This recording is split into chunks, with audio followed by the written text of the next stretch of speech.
JoJo's Bizarre Adventures is a manga slash anime that has spanned across 9 parts that has over 1,000 chapters by this point and over 100, almost 200 episodes of an ongoing anime. And with that, it is one of the most popular anime mangas to ever come out. Period.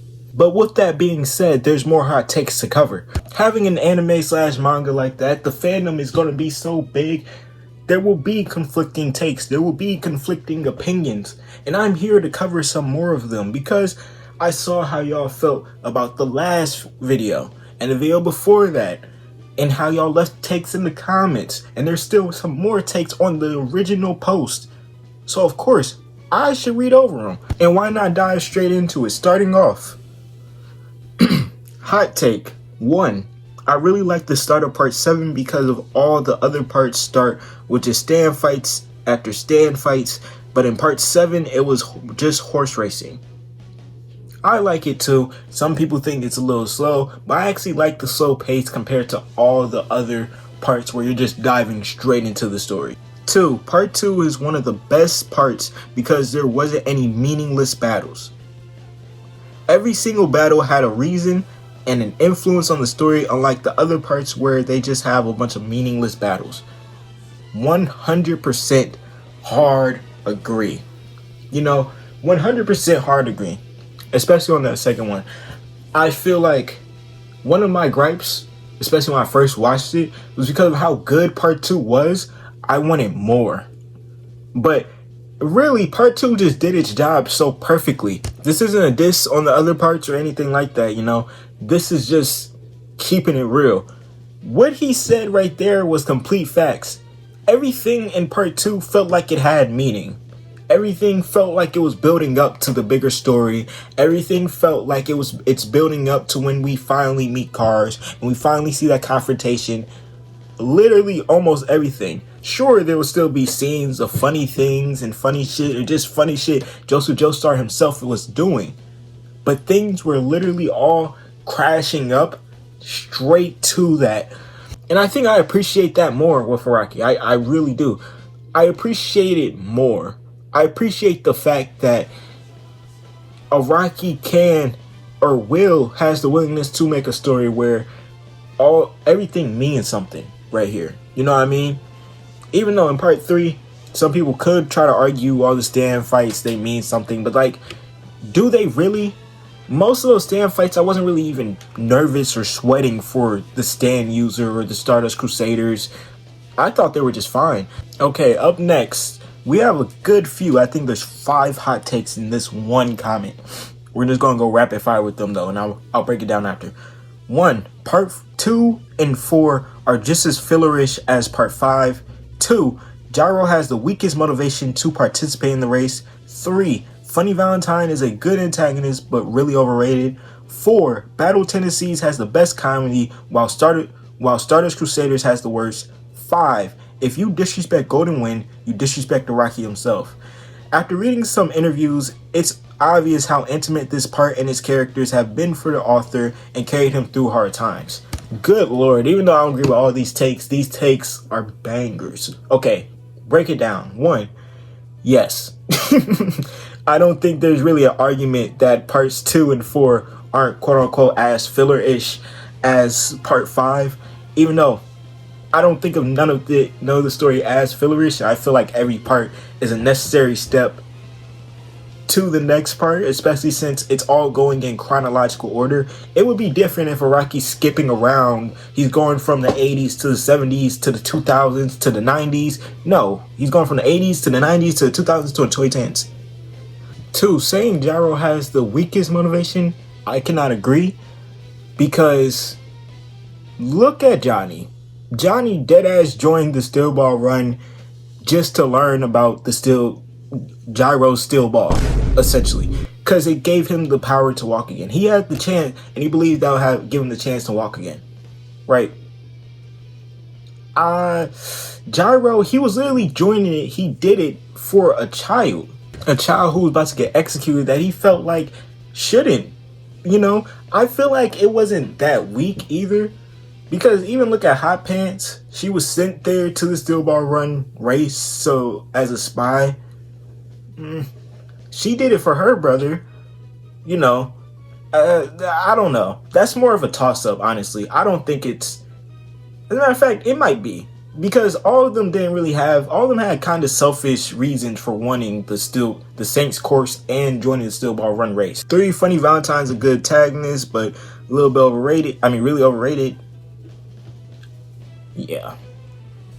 I don't think he's that overrated, but I can see that. Battle Tendencies does have the best comedy. Either that or part 4. Worst comedy it's definitely part 1 to me. I'm sorry. Stardust Crusaders, though, I can understand why you put Stardust Crusaders up there, because they had a lot of weird comedic moments. And finally, the Golden Wind one. I think it's the most interesting. I think it's probably the most important hot take we've gotten so far, honestly, because a lot of people do not understand how really important Golden Wind is to Araki himself. One of the things that you find, like, especially if you're someone who's like super deep into JoJo's Bizarre Adventures and you want to learn a lot more about Hirohiko Araki's work, is that during part 5 and while he was making part 5, he was going through a lot of personal issues. He was going through a lot of his own things that were going on in his personal life, and that reflected in his work. It caused him to make pivots and changes within part 5. 2 things I know for sure that he made changes to was originally Giorno was going to be a woman. Giorno, because he wanted, like, while he was creating the concept of part 5, he wanted there to be a female JoJo first, but his editor told him it's too early for that. You know, they ain't ready for that. And they tried to do that. They tried to do the same thing with Stone Ocean, but he said he was just going to do it either way. So that's why you have Jolene.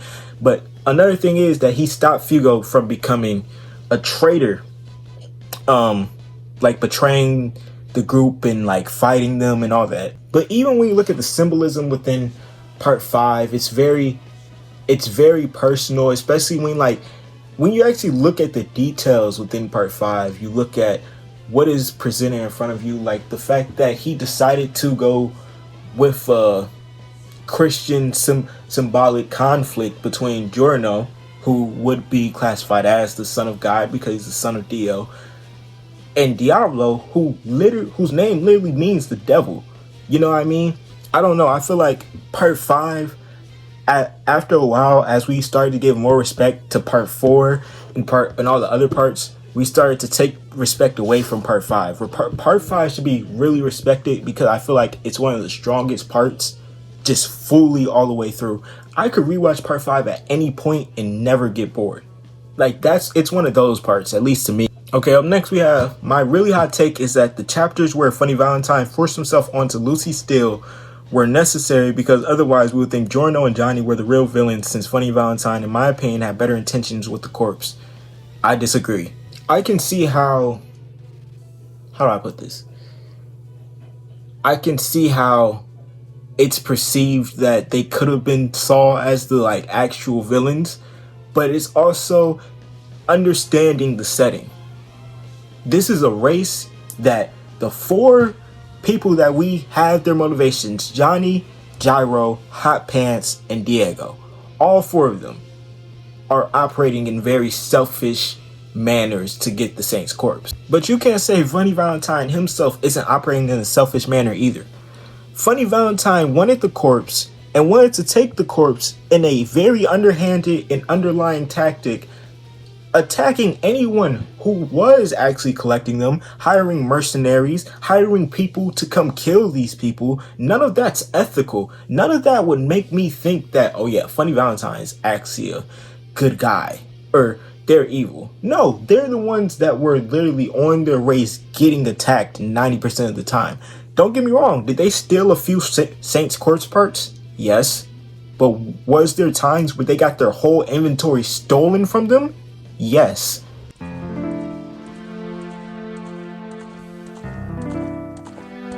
Now, did that deplorable act boost Funny Valentine and make him seem more as this unimaginable, unstoppable threat?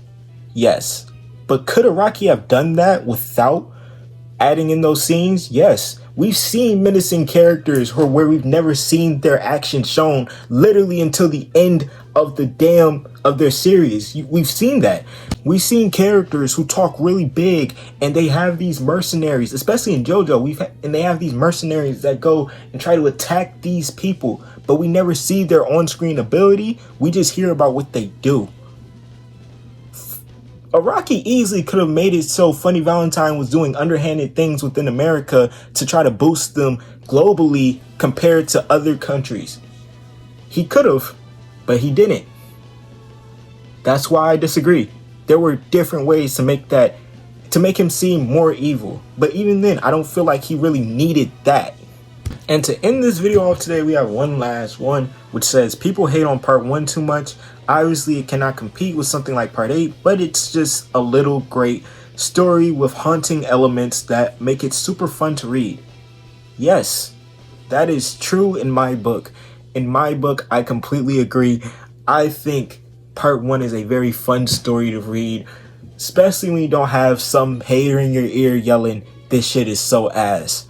It's kind of like what I personally call the Little Caesars effect, where you can have a really bad restaurant that everyone fucking hates, but for some reason your taste buds just latch onto it and you never let it go. So now whenever you're eating it in public, you're a little embarrassed because now people, they just look at you. They give you that look like, ugh, I know your bowels are fucked up. To me, it's the same Mandela effect with part 1. But to you, I say the same thing that I would say to people who hate on watching part 1. Part 1 is so fantastic when you do not have a hater in your ear telling you that shit is ass. Just watch the shit. But if y'all enjoyed the video, make sure to like, comment, and subscribe. We're on the road to 5K, so anything helps, and until next time, peace.